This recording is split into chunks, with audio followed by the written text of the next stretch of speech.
Olá pessoal, bem-vindos a mais um estudo da Escola Bíblica Dominical aqui da Igreja Vineyard.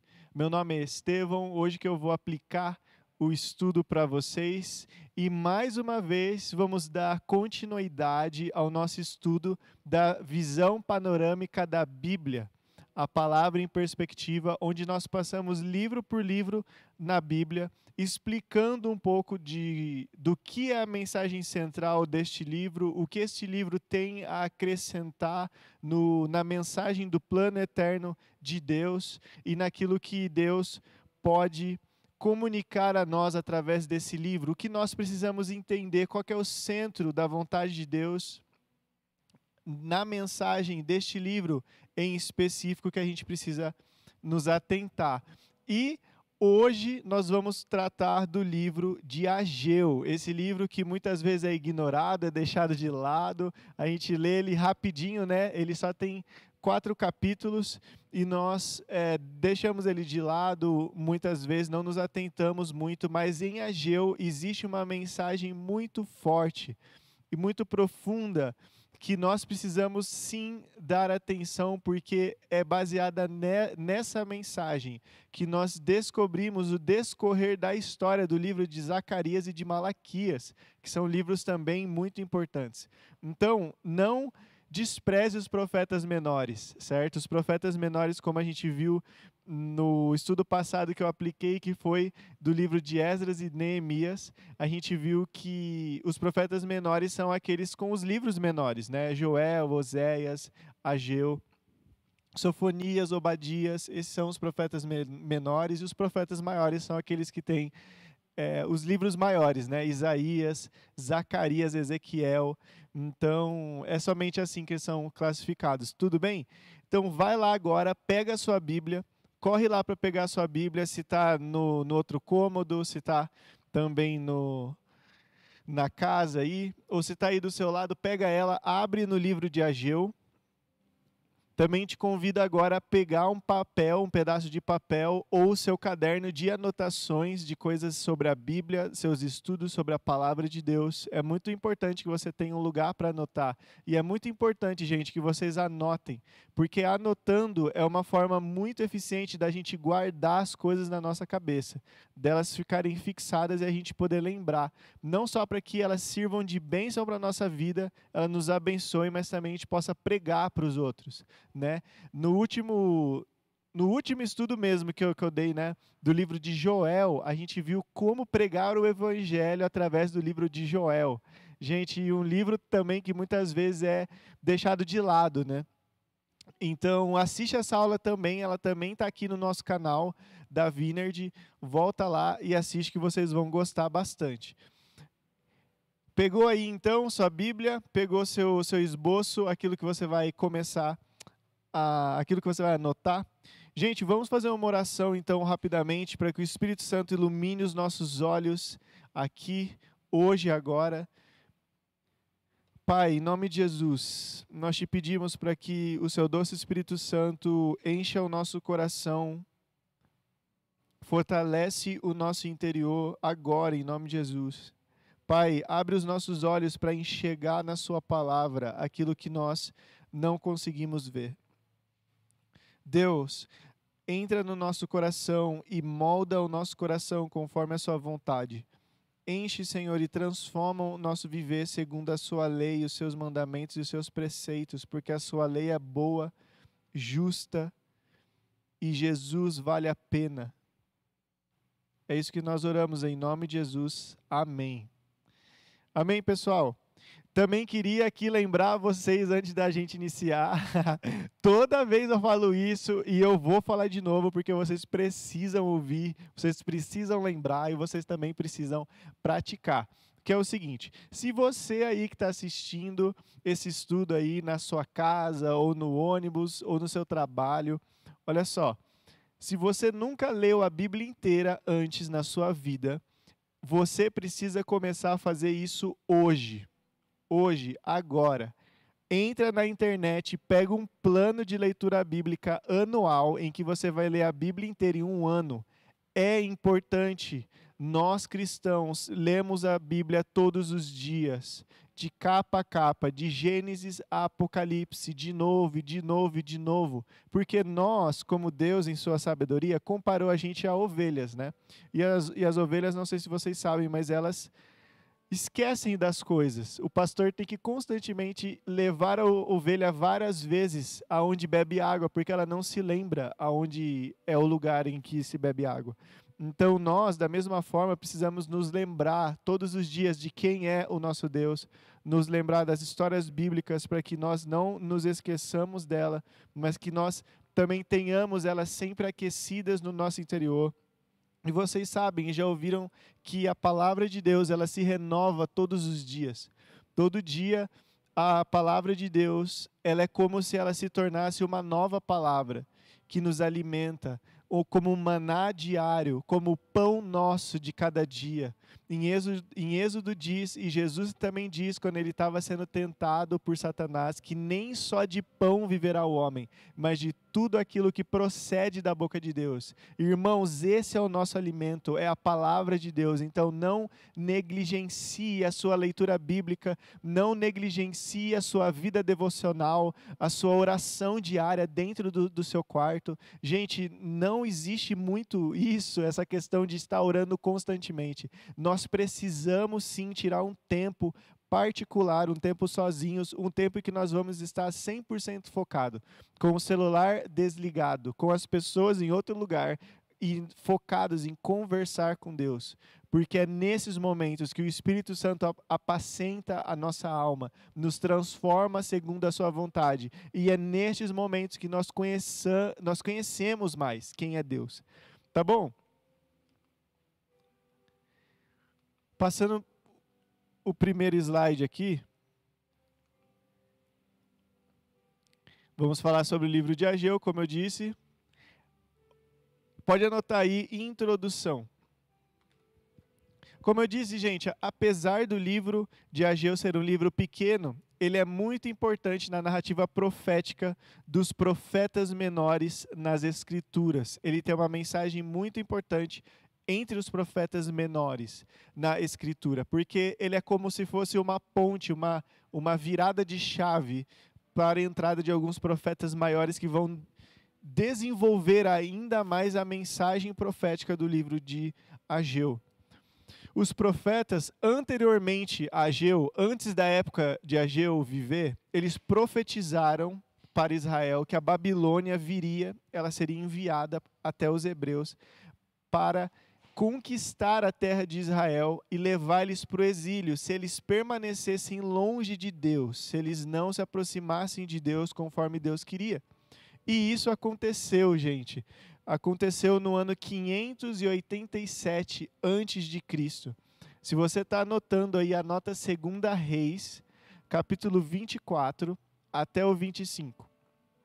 2 Reis, capítulo 24 ao 25, que é onde vai estar a profecia e também o relato histórico dessa invasão da Babilônia e o povo sendo levado cativo ao exílio. Então, os profetas profetizaram, avisaram o povo: gente, não fica longe de Deus, que Deus vai enviar juízo. Eles ficaram longe e Deus enviou juízo. Contudo, estes profetas, eles também anunciavam que um remanescente do povo se levantaria e viveria na Nova Jerusalém, aonde a presença de Deus seria plena, física e manifesta. Então, essa era a mensagem dos profetas antes de Ageu. Muito interessante também nessa introdução que nós estamos vendo, que o livro de Ageu, ele se passa no ano 520 a.C., quase 70 anos após o exílio. 70 anos depois que o povo já estava exilado. Lembra que o ano antes de Cristo, né, ele funciona decrescentemente, então é do maior para o menor. Porque o ano zero é o marco zero, né? E daí começa o nosso calendário aí, né? Que é depois de Cristo. Estamos a mais ou menos, né? 2021 anos depois de Cristo. Então Ageu foi 70 anos depois que o povo já estava exilado. Nessa época, a Babilônia ela foi conquistada pela Pérsia. A Pérsia invadiu a Babilônia tomou o reino e eles começaram a governar. E eles enviaram de volta alguns desses exilados, alguns hebreus exilados, de volta a Jerusalém, para que eles reconstruíssem o templo, a cidade, né, e também a sociedade deles. E eles foram liderados pelo profeta Josué, ou Jesua, também tem algumas versões que estão assim, e também por Zorobabel. Olha só, Zorobabel aparecendo de novo aqui. A gente falou sobre ele lá no livro de Esdras, e ele aparece muito aqui no livro de Ageu. Por quê? Ageu viveu na mesma época. Ageu profetizou para o povo nessa época aí, quando eles estavam voltando, quando eles já estavam lá, e profetizou para Zorobabel e tudo mais. Passando para frente, então, a gente descobre, lendo a narrativa do livro de Ageu, que Ageu ele é um livro separado em 4 sessões. 4 sessões diferentes em que Ageu vai discorrer a sua mensagem. Até esse período da história, né, dos hebreus, as coisas pareciam estar indo bem, né? Eles estavam retornando do exílio para a terra deles, eles estavam com uma licença para reconstruir as coisas, eles estavam voltando a viver uma sociedade livre, digamos assim. Só que, na visão de Ageu, não estava nada bem, não estava nada alinhado com a vontade de Deus. E em um período de 4 meses, Ageu ele vai anunciar as profecias dele para o povo, né? E todas essas profecias estão escritas no livro de Ageu, e por isso tem 4 sessões, porque ele vai discorrer isso em 4 meses. Olha só que legal. Às vezes, lendo, a gente não consegue perceber muito isso, né? Olhando agora para a primeira sessão. A primeira sessão dessas 4, dentro do livro de Ageu, aconteceu mais ou menos no mês de agosto.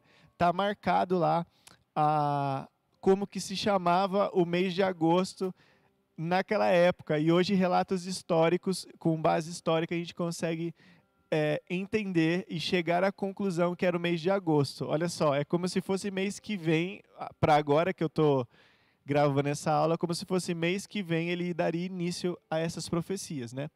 E nessa primeira sessão, ele faz acusações e a resposta do povo. E isso acontece no capítulo 1, do versículo 1 ao 15, certo? Então anota aí, primeira sessão, acusação e resposta. Está no capítulo 1, do versículo 1 ao 15.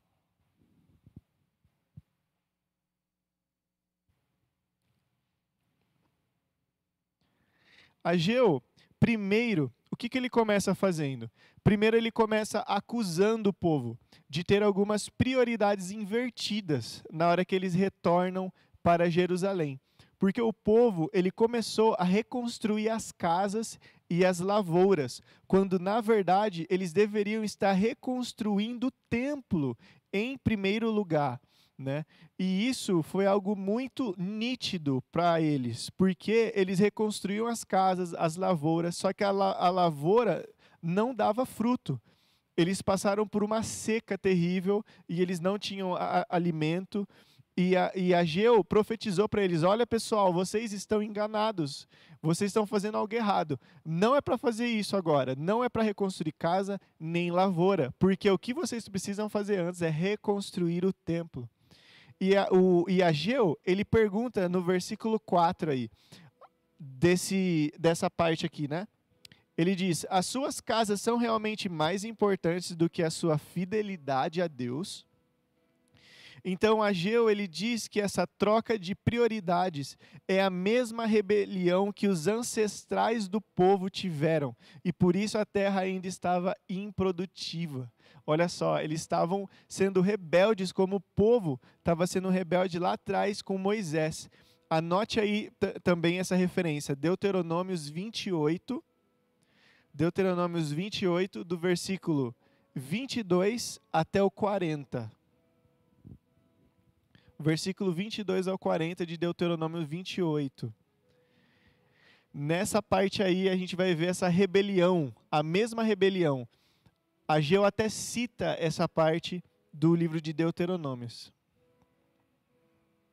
E olha só que interessante, pessoal, nessa parte. Após essa pregação de Ageu, o povo ele responde à profecia. Ele tem a resposta do povo e a sua mensagem que chega a Josué e Zorobabel é tão impactante, essa mensagem impactou tanto eles que eles começam a mudar a prioridade deles e eles começam a acumular esforços na reconstrução do templo.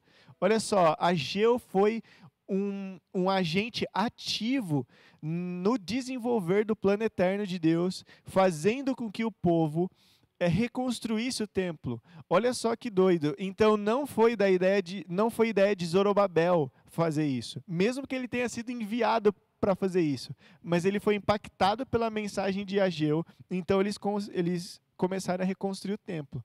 Pega a sua Bíblia aí agora, abre comigo no livro de Esdras.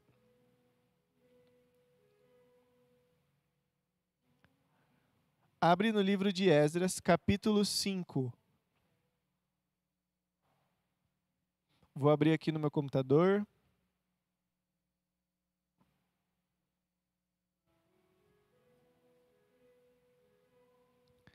Versículo 1 e 2. Olha só que interessante. Na minha Bíblia aqui tem o subtítulo, né? Ou o título. Aqui no meu, ele está dizendo assim, que é a versão Almeida século 21. Ele diz: Ageu e Zacarias exortam o povo a reconstruir o templo. Olha só, então Ageu é citado aqui, é Ageu mesmo e é Zacarias mesmo, o outro profeta, que também tem o livro na Bíblia. Olha só, versículo 1. O profeta Ageu e o profeta Zacarias, filho de Ido, profetizaram aos judeus que estavam em Judá e em Jerusalém, em nome do Deus de Israel, que estava sobre eles. Então, Zorobabel, filho de Saltiel, e Jesua, filho de Josadaque, dispuseram-se e começaram a construir o templo de Deus, que está em Jerusalém. E os profetas de Deus estavam com eles e os ajudavam. Olha só que legal, olha só, Ageu e Zacarias aqui, os dois profetizaram para o povo, e aí então Zorobabel e Jesua começaram, eles se dispuseram a reconstruir o templo. Bacana, né? Para você ver como Ageu foi um profeta importante naquela época. E é isso que se trata a primeira sessão do livro de Ageu.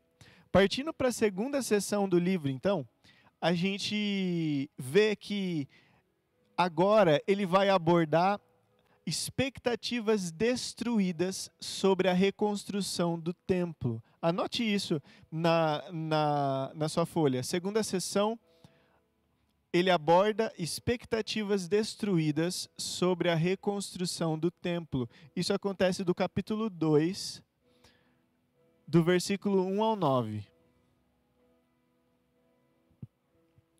Legal também uma informação aqui, que eu coloquei ali, que isso acontece um mês depois. Um mês depois que ele começa a sessão 1. Ele começa a primeira mensagem profética.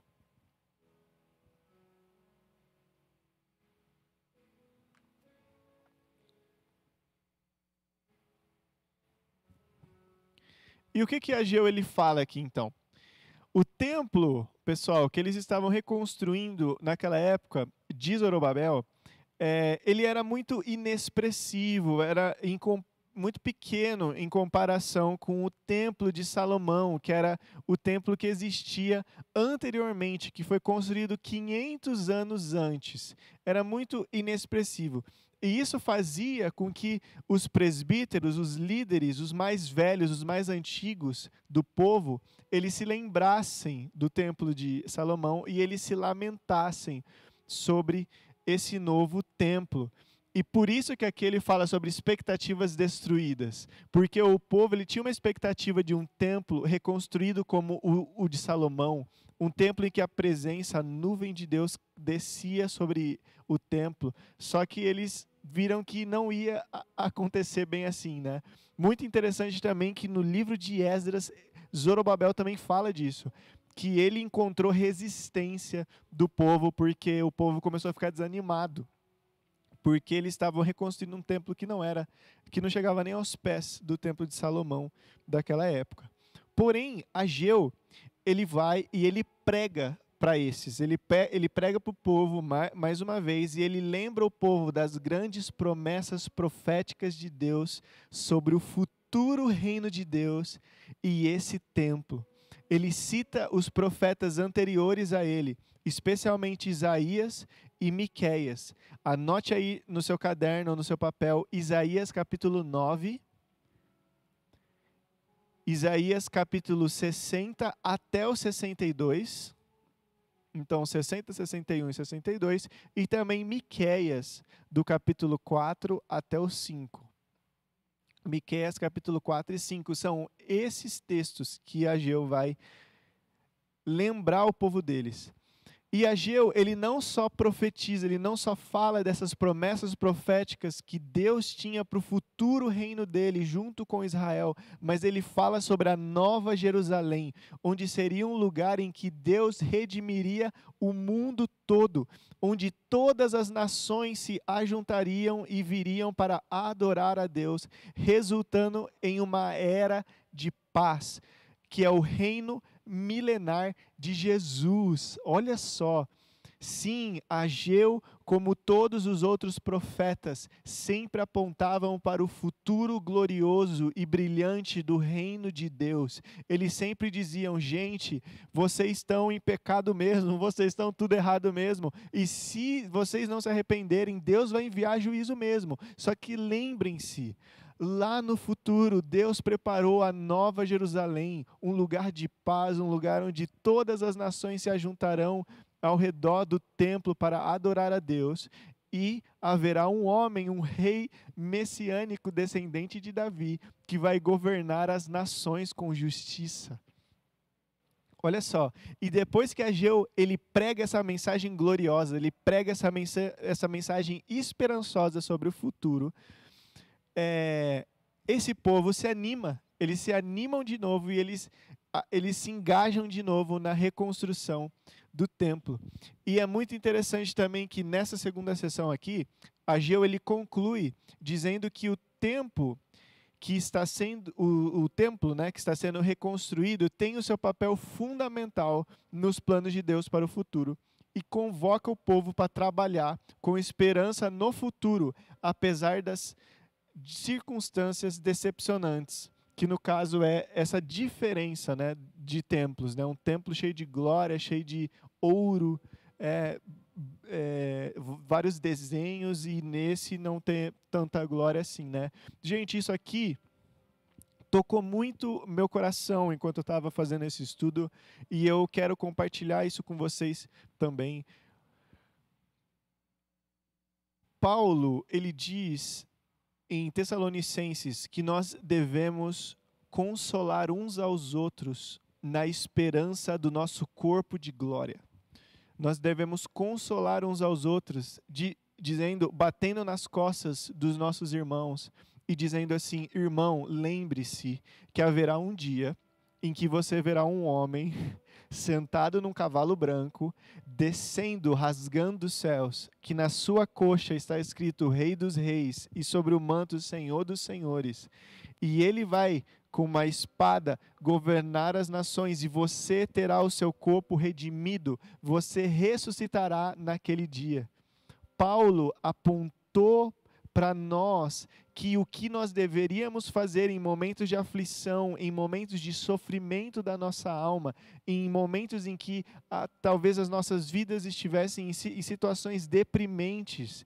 Eu creio, irmãos, com todo o meu coração, e eu entendo assim, estudando a palavra de Deus, que a igreja irá passar pela grande tribulação antes da volta de Jesus.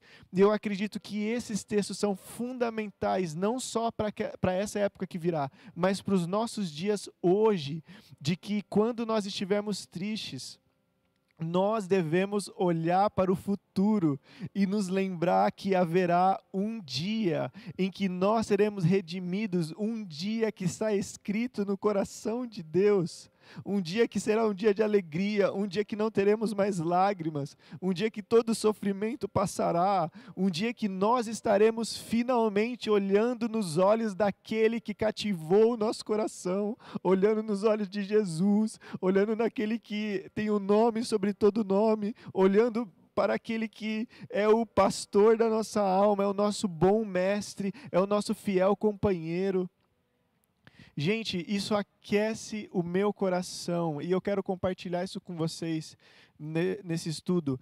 Abram, anotem aí Romanos 15, versículo 13,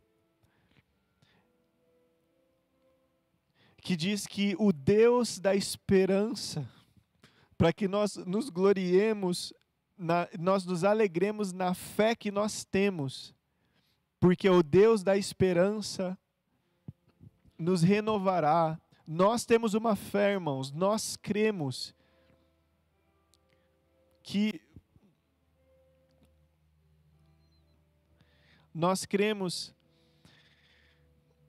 que o sofrimento que nós sentimos nessa era não se compara ao peso de glória da era que está por vir, do reino milenar de Cristo.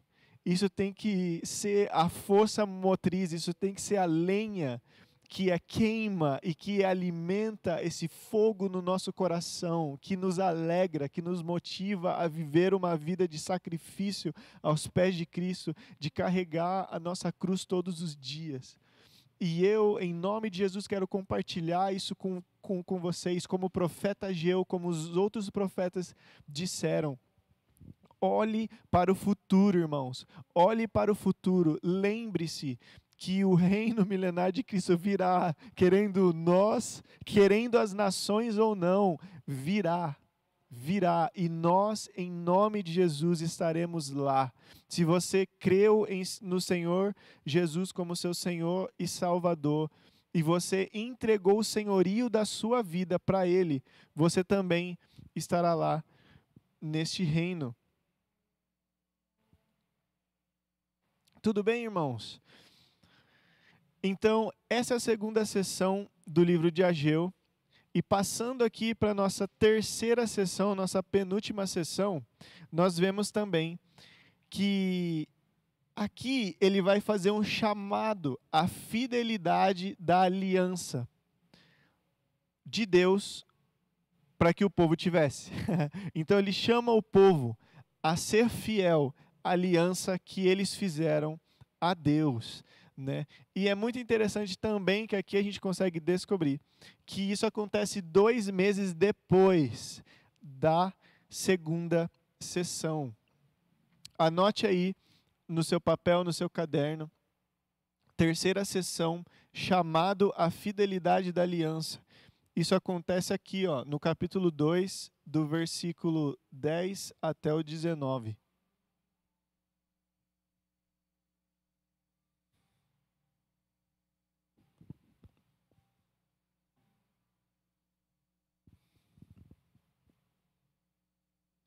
Nessa terceira sessão, irmãos, Ageu ele chama alguns sacerdotes do povo para conversar com eles, e ele questiona, ele faz uma pergunta a respeito da pureza ritual que é explanada na lei, especificamente no livro de Levíticos. Então ele faz perguntas para esses sacerdotes, e ele pergunta mais ou menos assim: se alguém vai e toca um cadáver, ele se tornará ritualmente impuro? Se essa pessoa que tocar no morto e tocar em um alimento, ele também se tornará impuro? O alimento também se tornará impuro?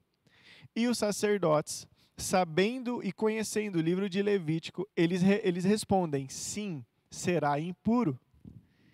Então Ageu, ele transformou essa situação, essa questão da lei de tocar no morto e contaminar aquilo que você toca também com as suas mãos em uma parábola, para alertar o povo de Deus, alertar o povo hebreu ali, né, que diz,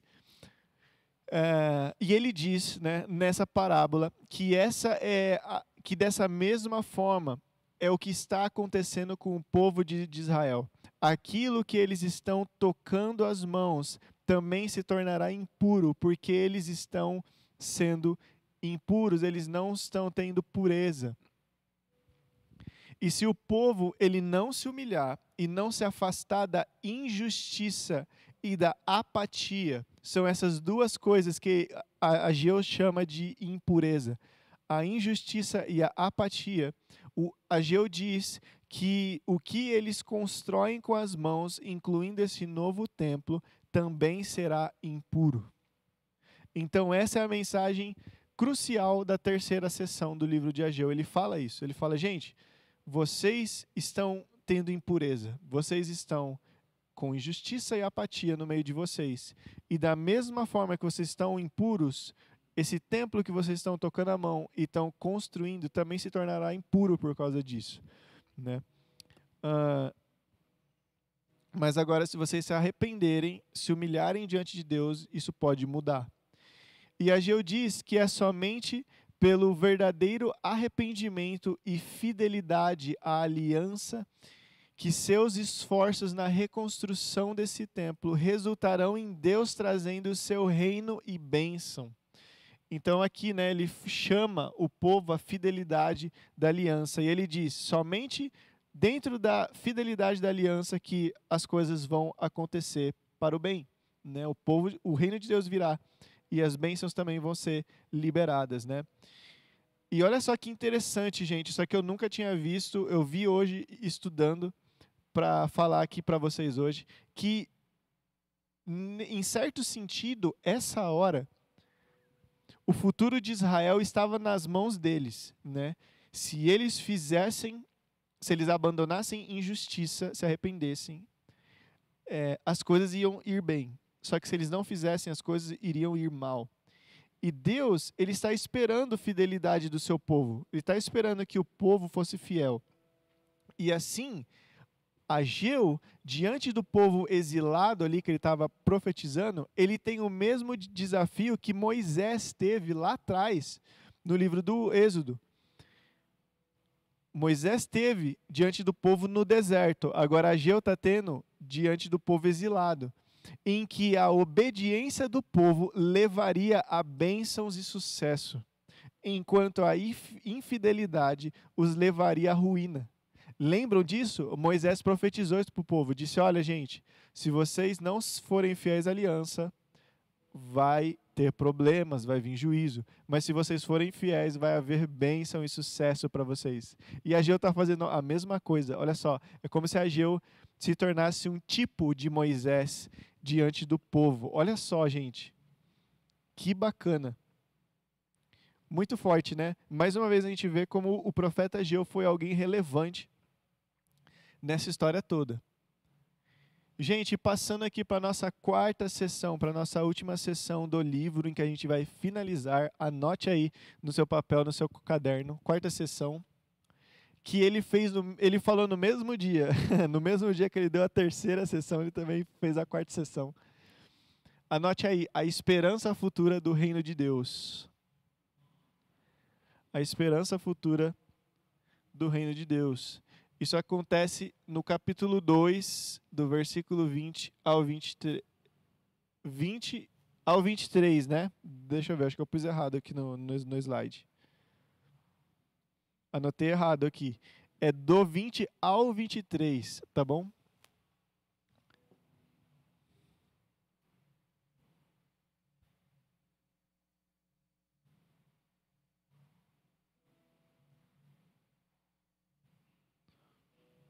Nessa quarta sessão, gente,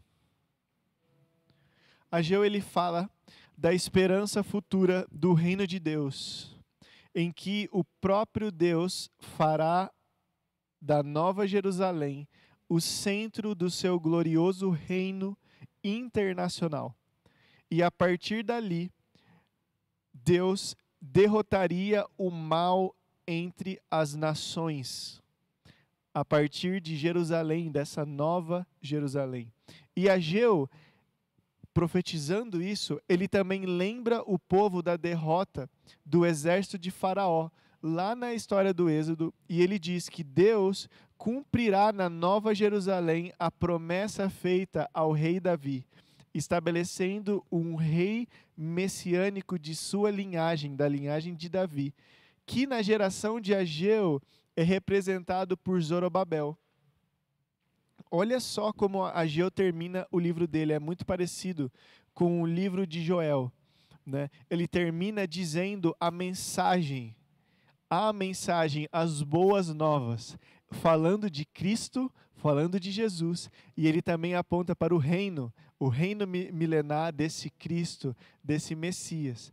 Então, Ageu conclui o livro assim, terminando: olha, gente, lembrem-se das promessas, lembrem-se de Deus, aquilo que Deus preparou para nós e para em seu plano, que ele estabeleceria uma nova Jerusalém como centro do mundo, e ele governaria o mundo através de um reino internacional, e a partir dali ele derrotaria o mal entre as nações. Olha só que lindo. E isso que eu falei por último, de Zorobabel ser uma representação de Jesus, isso a gente consegue enxergar não na palavra, mas dentro da narrativa. A gente vê que Zorobabel era um líder que estava à frente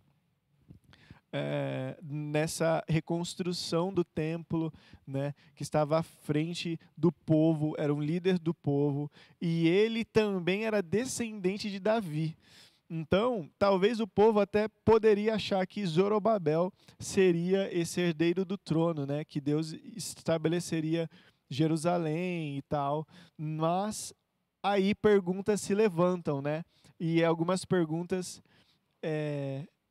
a gente pode se perguntar o seguinte, aí a gente já passa para a nossa conclusão do livro.